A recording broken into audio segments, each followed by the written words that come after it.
will he be able to stick it? It's versus pistol, so there's a chance that he could just get away with this. Yeah, I guess he does. Oh, and he gets to kill Acadia too. So,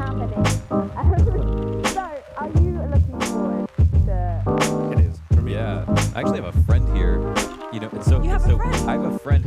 What's popular YouTube? Another day, another demo, and the revival of a series continues. Second episode of Lucky or Godlike. This will come out after the first episode has gone up. I haven't put it up yet, so I don't want to spoil anything. But it'll be the first one that's edited, so we're taking feedback, right? We're going day by day as the channel improves and grows. We're also going to keep trying to make... We're going to also try to work on a new style of thumbnail for each of these new series, because we're going to bring back Lucky or Godlike. We're going to do an Unlucky or Bad next. We're going to go for Shush as well. So a bunch of players we actually haven't really looked at. And today, the reason that we're doing Snappi is because it was such an outstanding performance. Snappi's highest rating of all time, and by far the highest rated against a top team. And so Peter of HLTV said, so yeah, best map ever, and he does it at age 31. And that's a touch vague because we're not sure, like I'm not exactly sure off of this map, like where this stands in the pantheon of all-time, greatest maps, because I think he's trying to add some context here and say this is like versus another team in the tier 1 or very, very good. This rating is maybe the best, and so that's what we're gonna keep around. This might be one of the best maps ever played by rating, and certainly Snappi's all-time best map in his history. And as was mentioned, Snappi, 31 years old. 31 years old. That's really cool to see. Now, Snappi is not a hard carry. He is your very kind of stereotypical in-game leader in the sense of he's not the guy who, I mean, he's never been like a terrible individual or anything like that, but he's not ever really been the star player of the teams that he's played on in the last few years. He's mostly been known as an incredibly strong IGL to come out of Denmark. People are flirting with the idea that he might end up leading the best team in Denmark at some point or another. He had a quick foray onto Astralis for a slight bit. But in that period, of course, he wasn't given a lot of time to shine with Astralis. He had a little bit of time to make what he could of the team. And they had Yugi, of course, in this period. But it was clearly, a temporary move. So that didn't do too much for him. But now that he's on ENCE, he's actually got a roster that I think believes in him, that he can work with, and they've been impressing, right? Overall, we did one on Hades. I guess that's the video. That's the video I spoiled. That we're doing the Hades video, Polish Power. That'll be the first Lucky or Godlike. And I'm thinking about doing one on Dota. Well, we might just cover all events in a whole week. ENCE week. Who would have thought ENCE week? I would have never expected ENCE week to happen, but ENCE week might happen. So how good is this performance? How lucky or how godlike? On Twitter, I said I was going to do a video on this, and immediately Snappi responded, and he said 100% lucky. But we're going to be the judges of that. Not Snappi. He doesn't get to judge. We do. And said 100% godlike, not biased at all. So we'll see for ourselves. I didn't actually watch this game. I just saw the tweets around it. Sometimes the tweets around the game in the live match they're as exciting as the match itself. It's fun to be on Twitter when the matches are happening. Okay, so let's take a look as we get right into the demo to see immediately the Disco Tech 9. There's always one Disco weapon. Usually it's an op halfway through. This time we're blessed with a Disco gun on the first round. Great.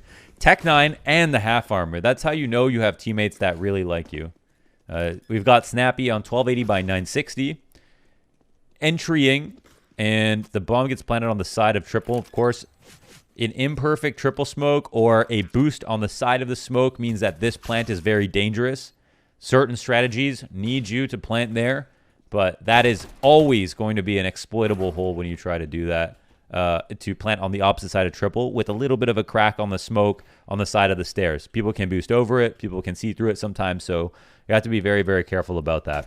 But obviously any plants on this side of the site, the left side, are much more open to most angles.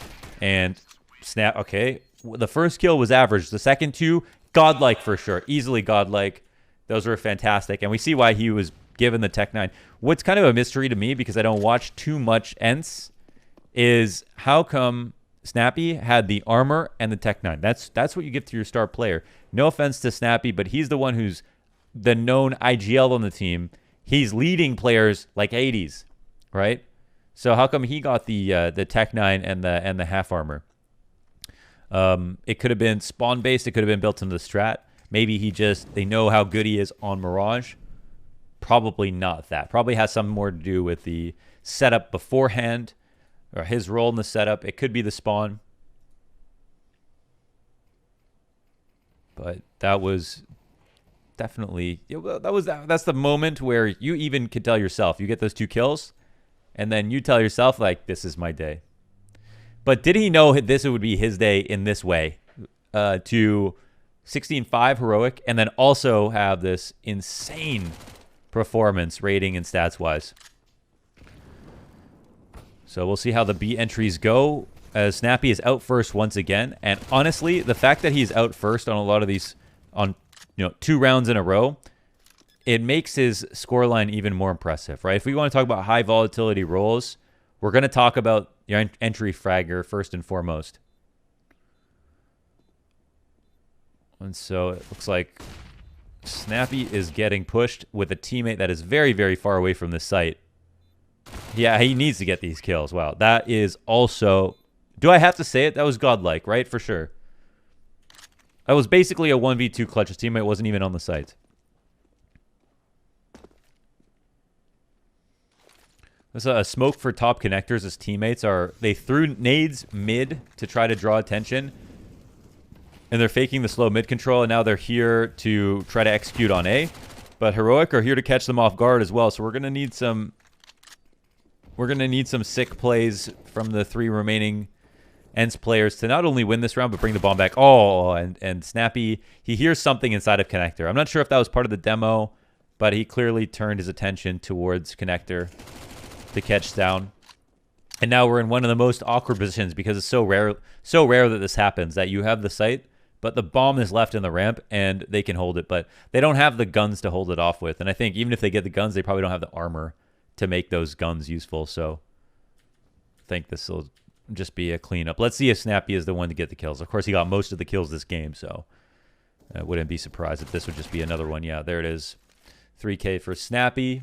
Godlike play, godlike move. On the second kill, yes, it was an eco, but if he didn't get his kills, they probably lose. They probably lose. Snappi up front again. And again, I just don't know much. I haven't watched much of the new ENCE, so excuse me if I'm learning about, like, oh, Snappi's entering on a lot of these things. I didn't have any idea, really. I was paying attention to some of the nades earlier, but it looks like Snappi is here trying to find a gap. Obviously, with the bomb and Palace, these 2 players can't throw too many nades. The only nades they can throw under Palace balcony molly, and they can flash out. They can throw a mid-site smoke if they want to, but yeah, mostly they can't throw smokes, right? They can't do much. So you can see the contact play here as they find that weakness. Snappi comes out. The tip of the spear, as everyone's saying these days, is the entry, nailing the kills. No chance at all. I mean, this is almost like a pug, right? And that's the cool part about CS in general, is that you could take a play like this, copy and paste it, copy and paste it into a pug. It's most about right place, right time than it is about how complicated or hard it is to execute. And Snappi shows us a moment where he's really getting into the face of Heroic and also the mind, because now they're going to be incredibly paranoid about close A ramp contact plays.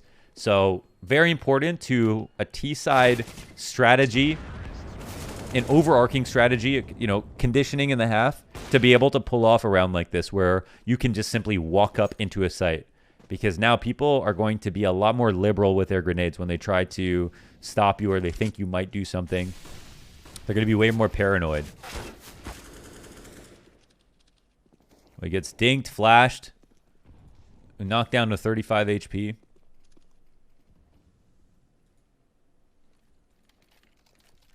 And I'm curious to see what ENCE do with the mid control. No one outside A. This time they're actually in mid. And again, the conditioning aspect's really important, right? We see a window smoke a couple of rounds in a row, but the last time it was Snappi walking up connector by himself. Now we have, the window smoke and a lot of T's at mid waiting to see if the CTs are going to try to come back for information. An empty op shot through the smoke. We have, info on one player on CT. Not even worth calling, really. That's the only bit of info that they have there. The only thing I think that's missing is the, the thought that maybe Heroic have an opera somewhere, but that one kill's enough. They picked the correct site, and so this is a round with no kills for most players on Ents, but it's one where I think just the call is very good. They find the open site. Wow, they're going to go ahead and copy and paste over the same play that they did last time. Snappi freaks out a bit. I think he thinks he sees someone over the smoke, which gives up his position slightly, and it looks like they just execute off of that. The smoke that he throws there is to stop people from coming through jungle. So I'm going to try to get a little bit clearer here. So with the underbalk molly, and we see these Molotovs are very important to land on the left side of the smoke that lands in jungle. Because if you don't molly that, it's a very powerful angle for CTs to push through, especially with a flash that can flash over anywhere over the site from a cat player or a CT player. So you have to make sure that that is mollied if you have the resources to do it. And yes, even though Shush gets his 1 kill from triple, he's dead after that. So this is totally fine to go 1-for-1 in material. Snappi, of course, doesn't get a kill, but yeah, just him dying with that exact 1 player at triple. It's not a winning position for the CTs. Oh my god, they still find the kills in the end. Okay, we're gonna talk about that one. That was actually a nice spot there for Ents, but they fluffed it at the gold line. Wow, well, he pushed through with a lurk. Yeah, he goes out face first. It's always a risk. But once he gets into this spot, again, very powerful. He can phase this smoke into jungle. There's still a lot of threats here. This is not a fun position to be in. They can come from window and clear you. And anybody who does clear you is going to kill you. They can also see... Wow, that's crazy. That was such an insane shot. That was definitely godlike. I mean, that was not an easy duel to win. And this is where the duel is actually, more so in his favor. It's still not super favored for the guy crossing the site, but a little bit more. But that one from Stown, like Stown had the suspicion someone could be there. Snappi insted him. That was godlike. That position in the stairs, though, very. I don't like. You don't like to see that too often. Honestly, it's very, very volatile. Of course, there's a right place and a right time, and sometimes you're playing your opponent more than you are playing the percentages. If you think that's a play that they're weak to, in particular, that kind of thing, then it can make sense to do so. But yeah, when he was out there for more than a few seconds, I was like, oof. I really don't think he's gonna get away with this one, but. He's way too sharp today. And that's off Stown, who has been one of the highest rated players at Pro League so far out of the group. 5-0 for Heroic. Dodo gets taken down immediately in connector. It looks like they were just going to leave him there to try to punish rotates. And this flash to get anybody off the balk who might be trying to op it. Well, let's see how Snappi comes in to clear things. Another headshot for Snappi. Moving up and over the double entry basically for him. Couple of very clean shots. He was, in the right spot making progress to deny the first rotation in. Beautiful third kill on Shush.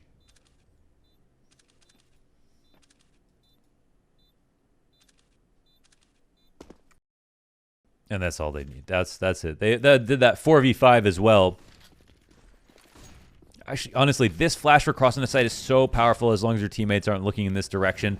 The amount of positions it blinds, not only on the site, but also the jungle players who might be putting spams down, who are playing stairs.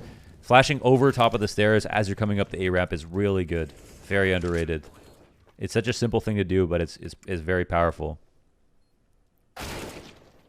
Smart, lucky, not lucky, smart, godlike, very, very good kill.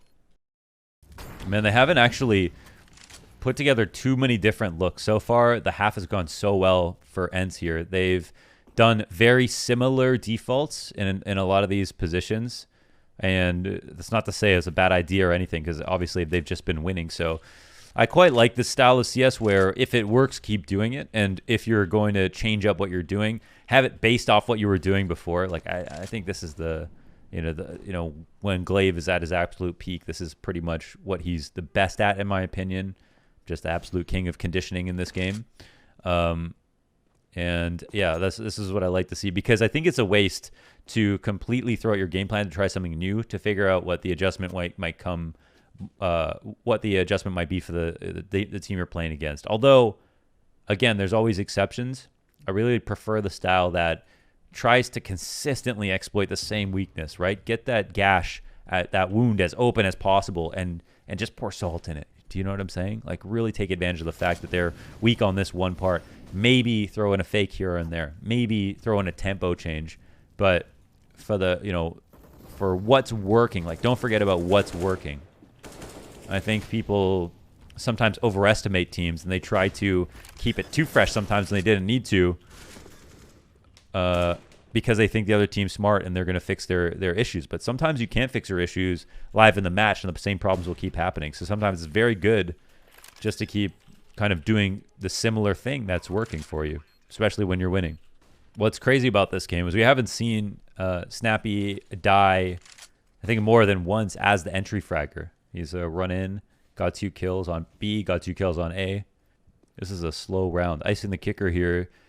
And Heroic have to deal with this because they've not been aggressive on mid control ever. They have been very, very kind of had a laid back approach here to the CT side, waiting to punish on the correct fights, but not been too aggressive at all.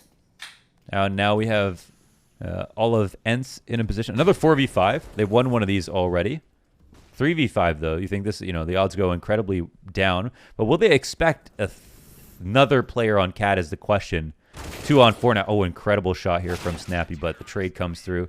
Tessus takes him out just to show how scary he can be still. So what's the appropriate response in Snappi's minds? Go a little bit faster towards mid as well, but they're skipping some stuff now that they know that they Heroic are playing way back and chilling in some of the early portions of these rounds.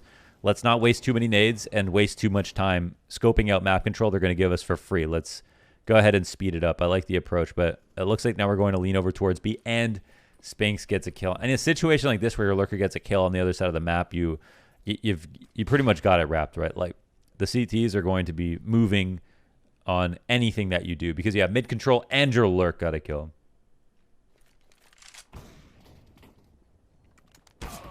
Oh, but Stown holds it down on Cat, and that's the bomb dropped as well. Spinks is late. Acadian's on the side too. They have 2 ops here.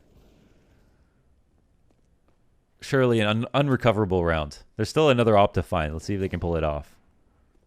Spinks 1 on 3.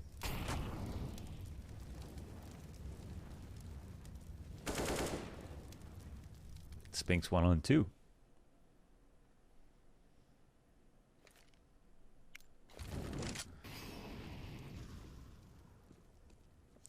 Takes a risk and crosses. Says, okay, if this guy is here, I'm probably dead anyway, or try to shoot him after I stop on a dime. And this flashes so that you can cross if you'd like to. You get a small glimpse of the window, and you can try to move into your favorite spot now that he's kind of been in this position. Sometimes it's great just to sit on the default. Sometimes, it is a good idea to step off.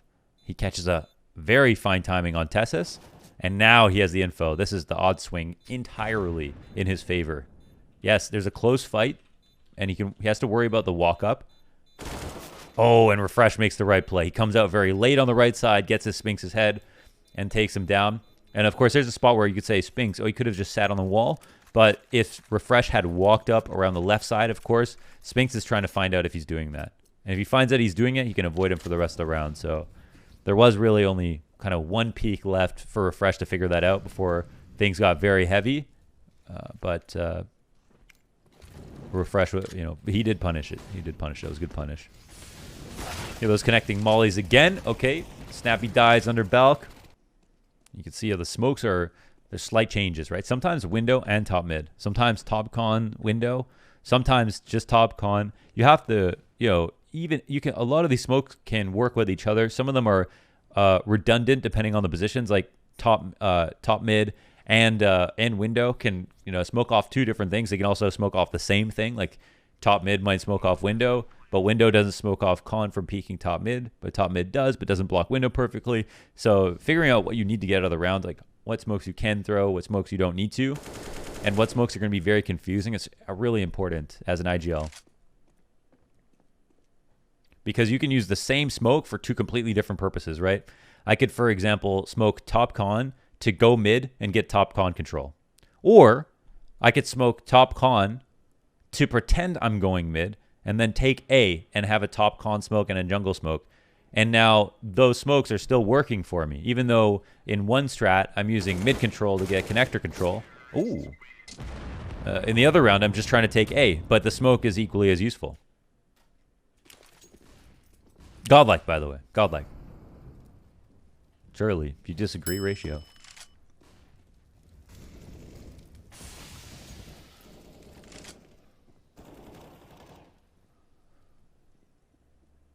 Okay. Well, I mean, surely. Surely he doesn't last too much longer. Oh, this Molly off the stairs? Oh, he sees one. Fall back into spawn. Okay, Tessus wins the duel. All right. I thought for a second. I really did. I entertained the thought in my head.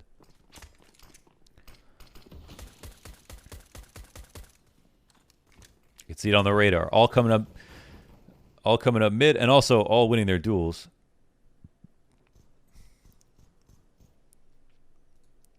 There's that fast mid hit. They still have really good positions here to fight against middle. But now it's just not the numbers is the problem. So they could obviously go B, but they don't know exactly where Snappi is. He's timing the play now to see if he can catch anybody else off guard. And of course, they can pick either site now, and they just have to decide, is Snappi going to go A, or is he going to fake himself out and go B? And here's to hear the bomb tapped, as well as a player who has crossed potentially over to Tetris. I don't know. I think he heard the bomb getting tapped. Can he punish? There's still two heroic players up. They're not playing off each other right now. Snappi, will he find him? Oh my God, he gets one. And I think at this point it's clear, yes, it is a fake. There was some attention drawn towards him, but now he's got to go and try to clutch the situation out. 45 seconds. No bomb plant comes in, but finally it does. Smoke in hand, and Snappi's not going to waste any time.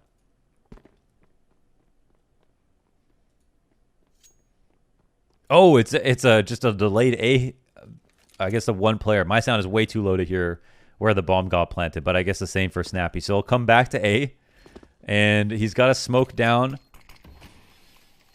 Will he be able to stick it? It's versus pistol, so there's a chance that he could just get away with this. Yeah, I guess he does. Oh, and he gets to kill Acadia too. My God, the 1v3. It's godlike. It's godlike. It's godlike. It's godlike. It's unlucky and godlike, that one. Smokes are even stronger on these pistol rounds. Oof, tough way to lose a round. Oh my God, no way. He almost showed us the spray pattern for the MP9. The one guy in the world who sat in the server and sprayed a wall with an MP9. Okay, whatever. He just okay. I'm gonna okay. It's a combination of I have a problem with calling this godlike, but at the same time, can we have one lucky? Maybe we throw in the lucky there. I mean, he's the player model wallbang headshot MP9. It's one of those games. Yeah, it's one of those games. It's one of those games where you hit all the nasty shots, and then the crazy shots just start coming to you. It really does feel like it's the more confident players. There's actually this stat psychologically. People who are more confident also believe they're more lucky. That's why it does matter when you let people have big rounds and stuff. It matters. It has an effect. There's a deep B-apps smoke that you can use to take control of B-apps. It's a bit weird, of course, when you... Oh, sorry, this is not the super deep one. This is just that's just a regular lineup for a good smoke that lands in the second doorway. There's a smoke, obviously, you can throw. It goes a bit deeper, so you can clear out the kitchen. I was going to say it obviously makes more sense to be able to push while you're throwing that smoke so that, no one can just get in front of it. But here, he obviously wasn't throwing that smoke. He's just throwing the regular one and watching it. And there's not much for him to do. B-Anchor so far has had a lot of action for a B-Anchor. B-Anchors would die to get this much action in a game over an entire half. Snappi's been blessed. And also, helps pat him up for the fantastic game that he's already had. Oh, Heroic being very kind to jump into his great big arms. Beautiful stuff. A couple more kills to keep that KPR average up. Another aggressive push. Down goes down. It's down the mount.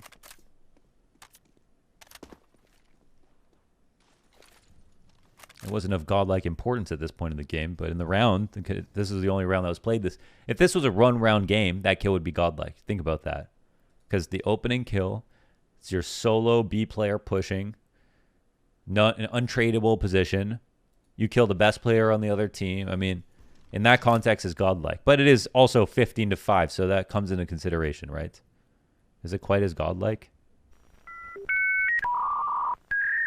Yeah, it is. It is, actually. We'll call it godlike. It is.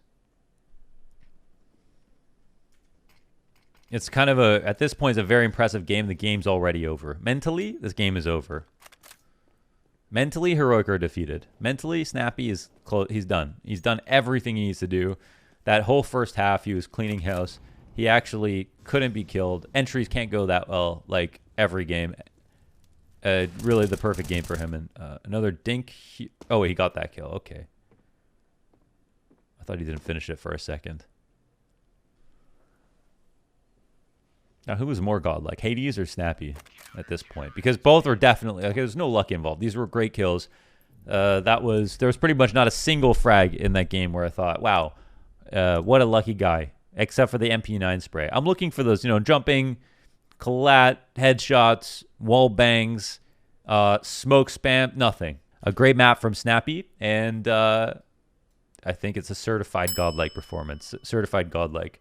A masterclass in the entries on T side. Stay tuned for more unlucky or bad godlike or lucky matches. The next one's going to be Shush. Uploaded this channel. Unlucky or bad. See you then. Oh, fuck. I didn't start recording on that one.